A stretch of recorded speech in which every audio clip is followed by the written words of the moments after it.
In our last leadership training session, I asked you the question, are you a leader? Your virtual coach is all about leadership. And many of you are wondering, does that include me? So as you think about it, are you a leader? Let's start with what leadership is not. Leadership is not about titles or positions. It's not dependent upon age, experience, personality, strengths, or weaknesses. It's not something given to you by other people, and it's not something any other person can take away. People are not born with a leadership gene. Vince Lombardi, the Hall of Fame Green Bay Packers coach, says, leaders are made, not born. They are made by hard effort, and that is the price anyone must be willing to pay to accomplish a goal worthwhile. Samuel Bringle of the Salvation Army says that the final estimate of men and women shows that history cares not an iota about the rank or titles they have borne or the offices they have held, but only about the quality of their deeds and the character of their heart and mind. John Maxwell simply states, leadership is influence. That's it. The difference between leaders and non-leaders, it's influence.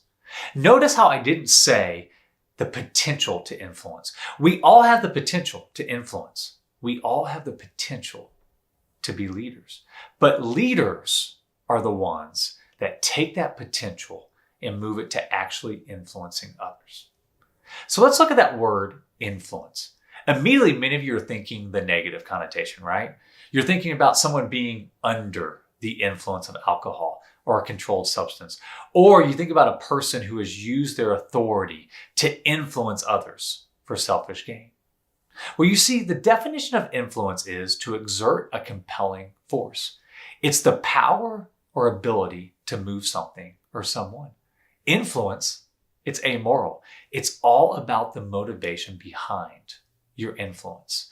You can have an agenda and influence people for the betterment of yourself, or you can see potential in others and come alongside them to help them reach it. Notice that in our conversations, what I'm going to be doing is I'm going to be using the positive form of influence. And if we're talking about the negative, then I'll use the word manipulation. So before we go today, let's talk about who and how. Who do you influence and how do you influence them? You see, many people are waiting to be given a leadership title or to be given a group of people to influence. But leaders recognize that they already have people around them. We call this the sphere of influence. It's your friends, family, coworkers, people you play basketball or golf with. Right now, because you have a relationship with them, you have the opportunity to provide a shaping influence in their life and help them reach their dreams and their goals.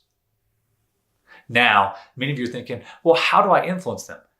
Well, that's what your virtual coach is all about. In each of these leadership training sessions, I'm going to give you leadership skills that will help you become a better influencer. So here's today's game plan. I want you to think about your sphere of influence. And I want you to think specifically about 2 or 3 names of people that you want to influence. Now, you need to ask yourself, why do you want to influence them? Is it for a selfish motivation, or is it because you want to help them develop as a person and become the best version of themselves? Once you have those 2 or 3 names, here's what I want you to do. Make time for them. That's it. You see, influence begins by being present and making people a priority. I'll leave you with our tweetable lesson. The great leaders carve out time for others, and then they spend the majority of that time listening and asking questions.